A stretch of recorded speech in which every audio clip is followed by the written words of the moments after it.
HellYouTube.com. This is a presentation on renewable energy. So this is how we can get to 100% renewable energy. So why do we need 100% renewable energy? Coal, oil, natural gas will eventually peak either by the 2030s, the middle of the century, or by the end of the century. Because of this, there's a great potential for an energy famine. China, India, and other developing countries' coal use represents a severe environmental hazard, producing substantial amounts of pollution and affecting our water quality. And coal mining does a great deal of environmental harm. And turning trash into energy can reduce our need for landfills. So, according to this particular source, it estimates peak world oil at 2009 to 2021, 2024 to 2046 for gas, and 2042 to 2062 for coal. This says it'll get to there by 2028. So likely by the middle of the century, all these resources will have peaked. But I'm guessing 2030s for oil and gas, 2040s for coal.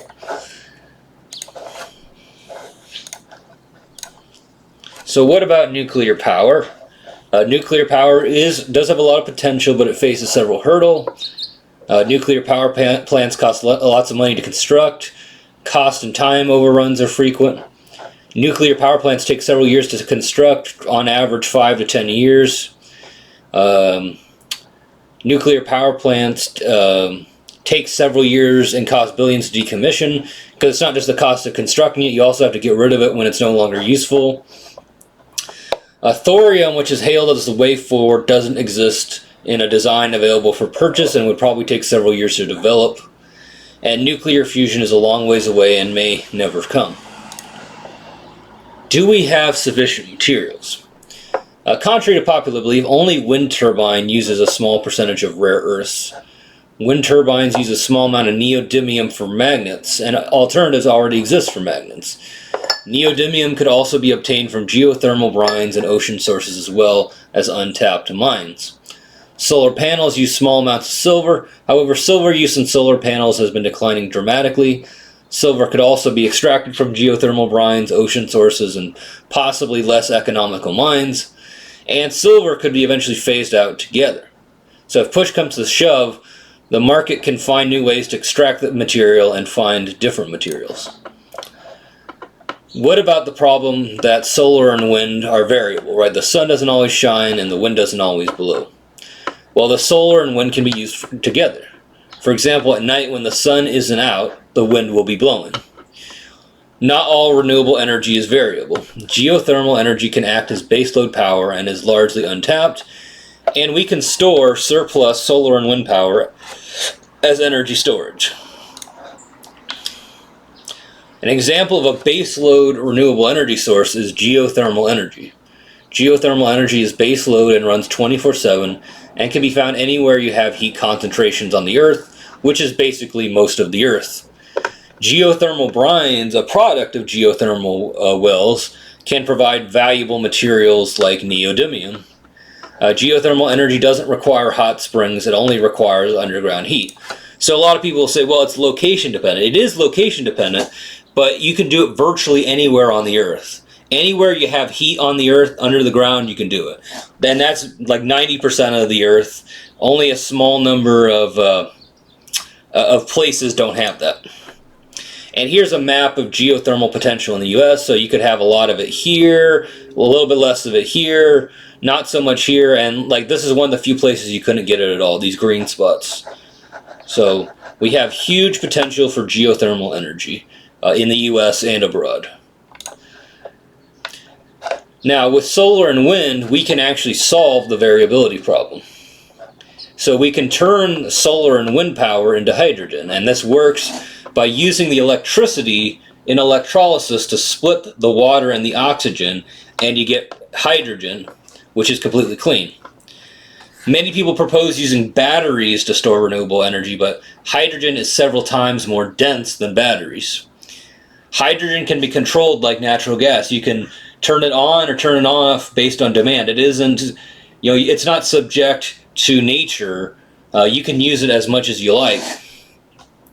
Batteries, going back to the energy density, batteries can only offer, at best, hours of electricity, whereas hydrogen can provide several days, weeks, or even months of power.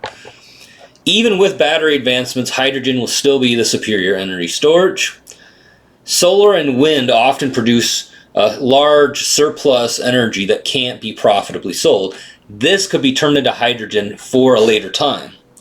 So oftentimes you'll get huge amounts of sunlight or wind, and this will produce a huge amount of electricity that the operator, the utility, can't make money from.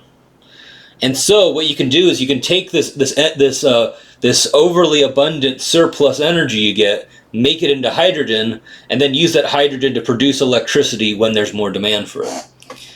And green hydrogen, right, which is what this is called, this process is called green hydrogen. This process should be cost effective by 2030 to 2040. So if we look up here, green hydrogen,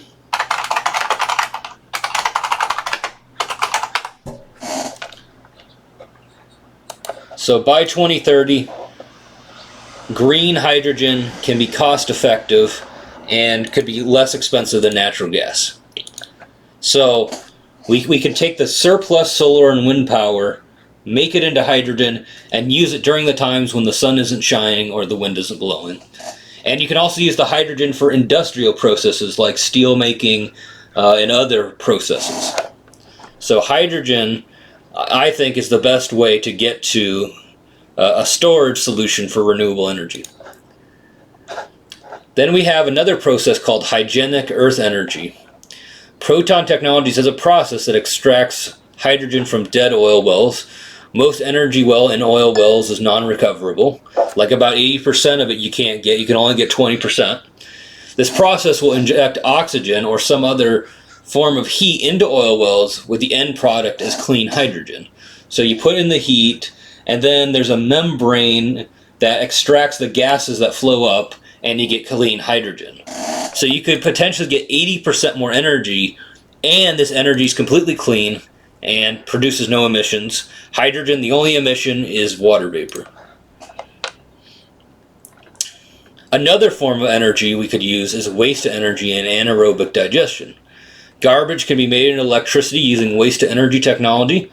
Fecal matter from humans or animals can be made into electricity using anaerobic digestion. So you could do this anywhere you have livestock farms, zoos, or sewers, right? Sewers, all these various sources of fecal matter can be sources of electricity, and it can provide baseload power, though this would be a more limited source of power. We couldn't, get everything from this, but a small amount of our electricity we certainly could get. And waste to energy reduces landfill use, so we don't have to create as many landfills. And anaerobic digestion reduces pollution from livestock farms. You can also make natural gas this way, and it helps improve the income of farmers. Then there's hydroelectric. Most of it in developed countries has been used, but there's still a lot of potential. So in Asia, South America, Africa, we could still build a lot more hydroelectric dams than we currently have to meet the needs for electricity there. And so in those places, you'll probably get a higher percentage of your renewables mix from hydroelectric. So here is a potential way we could make this work on a global level. So this will be different for different countries. Some countries will have more solar and wind, some will have more geothermal, some will have more hydroelectric, and some will use more biomass. But on a global level, we could have 40 to 50% solar and wind, maybe like 20 to 30 from geothermal, maybe 15 to 20 from hydroelectric, and maybe 5 to 10 from anaerobic digestion. So just a very simple presentation on how we can get to 100% renewable energy. So I'm Thomas Christensen, signing out.